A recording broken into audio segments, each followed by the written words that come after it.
stromboli. Now, the original creator of the stromboli was Mozzarella Romano.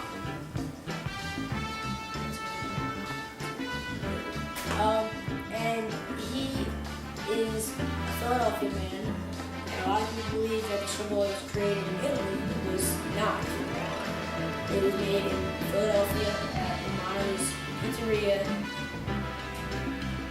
Okay.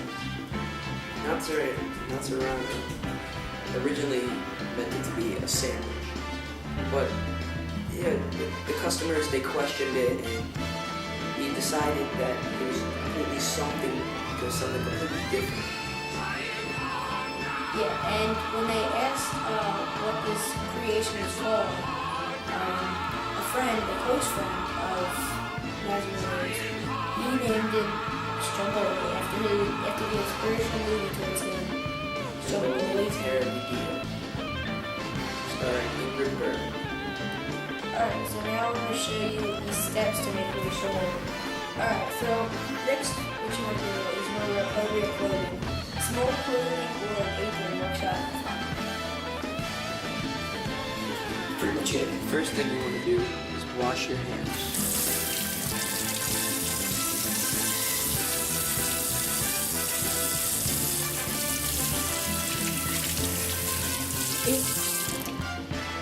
Okay, so the first step is you will need a pack of dry yeast, a warm cup of water, preferably about 110 degrees Fahrenheit, and a teaspoon of sugar.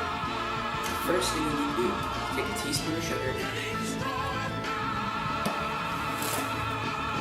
put it in the water. Then,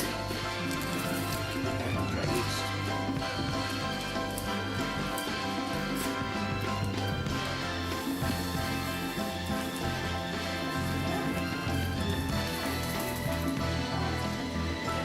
Then mix.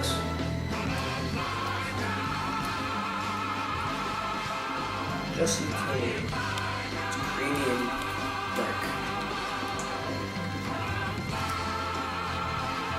But cloudy.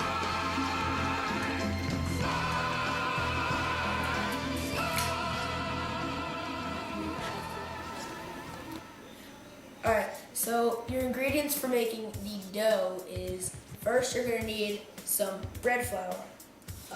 There's no specific brand.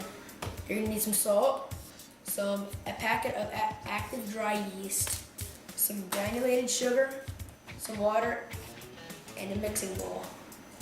Alright, so after about 10 minutes of letting your yeast and sugar water rest, it should look nice and foamy and a little bit thick, just like this. And we poured it into our bowl, and when you see it like this, you know it's time to add your 2.5 cups of bread flour. Now, we measured out 2.5 cups of bread flour right in this bowl, so it looks just about this for this size bowl. Alright, we're going to pour this in, and you see how it's starting to get thick.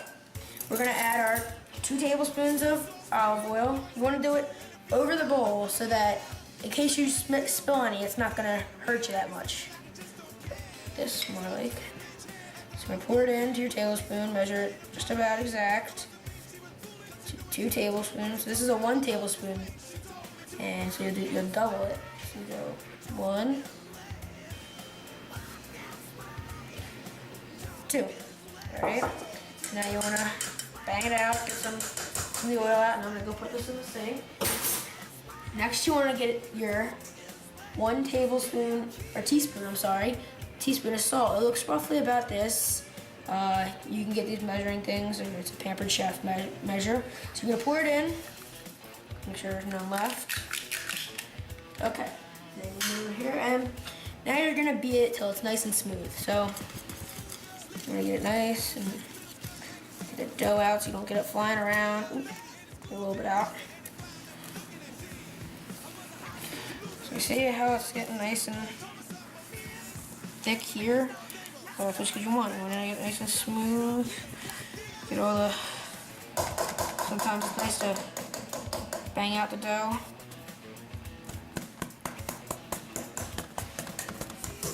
Alright, now you want to make sure you get all the flour out of the sides and roll it around.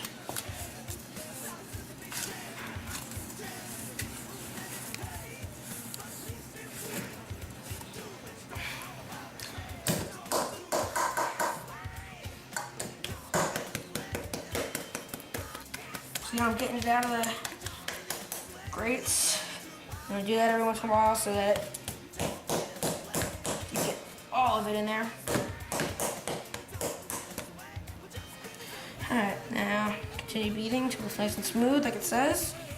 After creating the dough mixture and mixing it all together, this is what the final product will look like.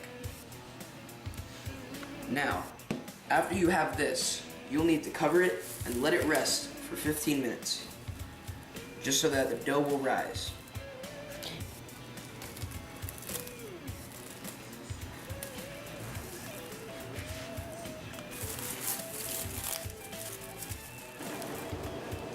Now that your dough has risen, you need to have a lightly floured surface and put your dough on the lightly floured surface. Now you need to roll it around just so that there's no sticky parts of the dough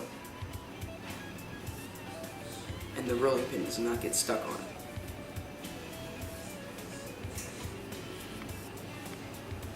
Now that you have done this, take the rolling pin and roll it out into a sort of oval shape. And I find it easier to just push down and roll it out like this instead of like this, because like this, it gets stuck. So, just do this until you have it nice and long, wide enough.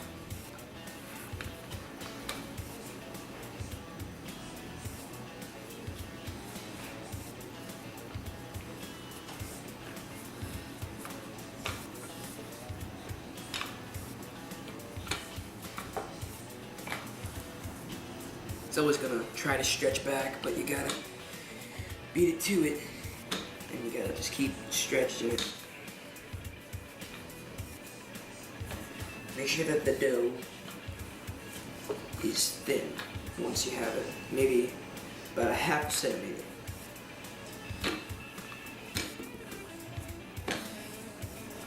Alright, so you guys see how Aaron laid it out nice and wide and long. And so now we're gonna start with layering the cheese. Alright, so we do have some mozzarella cheese, bought from ShopRite. Doesn't matter where you get it from, honestly. Just layer out your mozzarella cheese nice and heavy on the bottom. Alright, so you don't wanna go too close to the edges, because when you're done with layering, you're gonna roll it over, and this way it's easier to roll it over and easy to cook. So nice and heavy layer, cheese. Again, your hands are clean, so it's not gonna matter. So do it with your hands. So notice how it's a little bit wide, not too far off from the ends either, and nice and heavy. Alright, so next you wanna layer out your pepperoni. We have a pack of pepperoni that we got, and doesn't matter what brand, doesn't matter what kind, it doesn't matter what kind of pepperoni it is, but it can be the sliced thin pepperoni, could be thick, whatever you desire. So you want to layer it out. I like to go by threes, and then you see how it looks after, and you can just continue on from that. But you want to overlap them just a little bit, and continue moving on. Again, you just want to kind of like use the cheese as a track to follow with your pepperoni. Alright, so you see how we layered it out nice and thin. Got a little bit of extra cheese, and then you got a little more pepperoni on the top. It depends on what you like. If you like the more pepperoni, the more cheese, you can go heavier on the top, on the next layer, or you can go light. You can add some extra pepperoni, but I like to add a little bit of both. It mixes it up nice and evenly. So now what we're gonna do is we're gonna roll over the dough so that it turns into stromboli. So what you do is you grab a side, and you pull it over. Make sure all sides, and then pull the other side over, and you want to pinch the sides together. Notice how nice and pinched so it stays together when you're cooking it.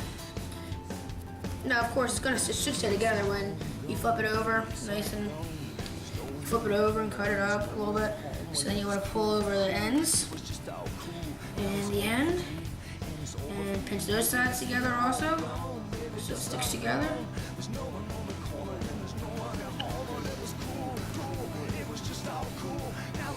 Okay, now, what we're gonna do is, this is the hard part. You gotta kind of take it, flip it over, okay? You don't want to rip it open or anything. You want to make sure all sides stay together and everything. And what I like to do, maybe some people don't do this, but I like to take a nice knife and cut a couple slits in it. It lets it cook on the inside more so that it gets nice and heated. So you want to slit it, nice and slit, open. Now you see how they're nice and open here a little bit maybe. And that allows it to cook more. Okay, the next step is to get the pizza dough or the stromboli onto the cooking sheet. So what you need to do is take just regular olive oil spray and just spray the cooking sheet so that the dough will not stick. Once this is done, you need to transfer the stromboli to the baker sheet. What I find easy to do is bring the stromboli to the edge. Make sure no flowers in the way. And just slide it on. Simple as that. The next thing that everyone does, well, most people do, is instead of an egg wash, which makes it a nice golden brown, you take olive oil and just drizzle it along. Just rub it in. This gives it nice golden brown crispiness to the bread. Makes it more delightful. Now to put the stromboli in the oven. As you can see, I have already preheated the oven to 375 degrees.